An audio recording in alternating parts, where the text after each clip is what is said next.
দেশ ও দেশের বাহিরে যে যেখান থেকে ভিডিও দেখেন সবাইকে আন্তরিক মোবারকবাদ।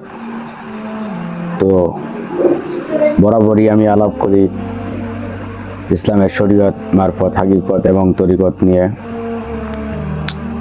তো আসলে কথা মনে করে ভিডিওতে বলার মতো কিছু নাই। আলাপ করলে আলাপ বাড়ে, কথায় কথা বাড়ে। যখন একটা প্রসঙ্গ ওঠে সেই নিয়ে আলাপ করলে অটোমেটিকলি সেই প্রসঙ্গে আলাপ করা যায়।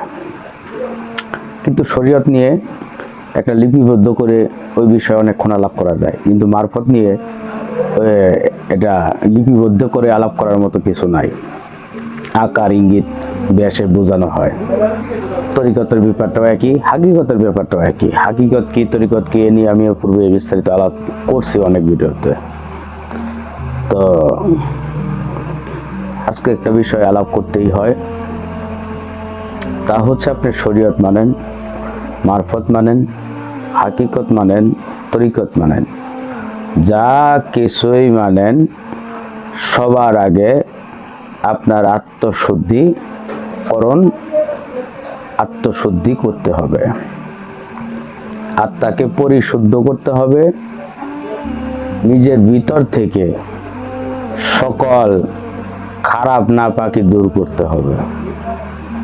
আমি কোন দিকে ইঙ্গিত দিতেছি আশা করি বুঝতে পারতেছেন। না বুঝলে জানাইবেন, আর ভিডিওটা বেশি বেশি শেয়ার করবেন, যাতে আমার আপনার মতো মারফত ক্ষুধার্তওয়ালার কাছে পৌঁছায়।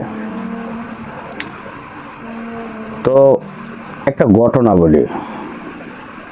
কোন এক সাহাবী হযরত মুহাম্মদ সাল্লাল্লাহু আলাইহি ওয়াসাল্লামের কাছে একদিন বলছেন, ইয়া রাসূলুল্লাহ, আমি এমন এক প্রতিবেশীকে দেখছি, মহিলা প্রতিবেশীকে দেখছি, যে কিনা খুব আবেদ আমল করে, সর্বক্ষণ আমল করে, জিকির আজগারে মগ্ন থাকে, কিন্তু তার প্রতিবেশীদের সাথে সম্পর্ক ভালো না, সবসময় ঝগড়া ফেসাদে লিপ্ত থাকে, বা 19-20 হলেই প্রতিবেশীর সাথে দুর্ব্যবহার, পথযাত্রীর সাথে দুর্ব্যবহার এরকম করে। আল্লাহ রাসূল বলছেন যে যতই আমল করুক, যদি সে প্রতিবেশীর সাথে বা মানুষের সাথে ভালো ব্যবহার না করে, এই আমল কোনো কাজে দিবে না। আবার ঠিক আরেকটা প্রতিবেশীর কথা বলছে সাহাবী, উনি তেমন একটা আমল করে না, বেসিক্যালি যে সমস্ত ফরজ ইবাদত আছে এই সমস্ত আমল করে, কিন্তু সমাজে মহল্লায় তার খুব সুনাম, সে একটা অমাহিক লোক, নরম হৃদয়ের লোক, মানুষের সাথে সখ্যতা সম্পর্ক ভালো, পথিকদের সাথে মায়া মমতা দিয়ে মহব্বত করে, আগন্তককে সাহায্য করে, ভিখারিকে সাহায্য করে, এরকম গুণ আছে তার।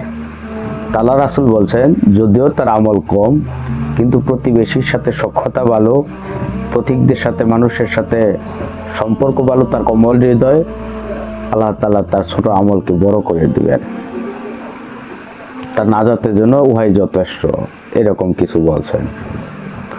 তো আমার এই কথার উদ্দেশ্য হইতেছে, আপনি বুঝেন, আমরা সমাজে আছি, শরীয়ত করি, প্রচুর আমল করি, আবেদ হওয়ার চেষ্টা করি, কিন্তু খেয়াল করবেন মনের মধ্যে সারাক্ষণ কুচিন্তা, কুধারণা, কুবুদ্ধি ঘুরপাক খাইতে থাকে।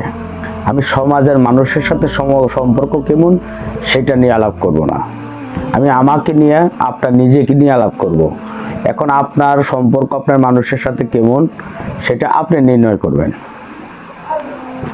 অবশ্যই সমাজের মানুষের সাথে সম্পর্ক খারাপ রাখা ভালো না, এটা আপনারা জানেন, কিন্তু আপনার আমি নিজেকে নিয়ে কথা বলবো, যে আপনার মন, কাল, চিন্তা যদি কুদিকে থাকে, খারাপ দিকে থাকে,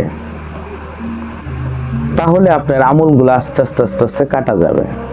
আপনি যে শরিয়ায় আমলগুলা করেন, জাহিরি আমল করেন, বাতিনি আমল করেন, এই আমলগুলো মোচন হয়ে যাবে। তো আমল যদিও কম করেন, সবচেয়ে বড় ইম্পর্টেন্ট হইতেছে একটা ভালো মনের মানুষ হওয়া সবচেয়ে জরুরি। একটা ভালো মনের মানুষ হওয়া, দেহটা পরিশুদ্ধ করা। তো আমরা ভালো মন কিভাবে পাবো, আত্মাকে পরিশুদ্ধ কিভাবে করব, সেইটার বিষয়ে আমরা আলাপ করব বা করতেছি। ভিডিওটা লম্বা হবে, যদিও পর্ব আকারে আসে। আশা করি আপনারা সকলেই ধৈর্য সহকারে শুনবেন। আমি যে খুব আহামরি জ্ঞানী তা না, আমি আপনাদের মতো সাধারণ মানুষ। আমার চিন্তা থেকে এই সমস্ত আলাপ করি, কিছু গবেষণা থেকে আলাপ করি। তো ব্যাপারটা হইতেছে, আশিকান জাকেরা মা বোন যারাই যেখানে আছেন, সবার আগে চিন্তা করবেন, প্রশ্ন করবেন মনকে, আমার মন থেকে কতটুকু কলুষতা, হিংসা, বিদ্বেষ, লোভ লালসা, পরনিন্দা, পরচর্চা, শিরক এবং বেদাত, কুফরি দূর করতে পারলাম। তো একদিনেই সম্ভব না। একদিনে কি সম্ভব? না। তাহলে কি করতে হবে? চর্চা করতে হবে। কিসের চর্চা করতে হবে? ভালো মানুষ হওয়ার, ভালো কিছু করার, ভালো চিন্তা করার। আমরা দিনের শুরু থেকে ভালো চিন্তা শুরু করব। সে কুত্তার গলায় মুক্তার মালা, এরকম কিছুই বলি, বা আরো খারাপ কিছু বলি।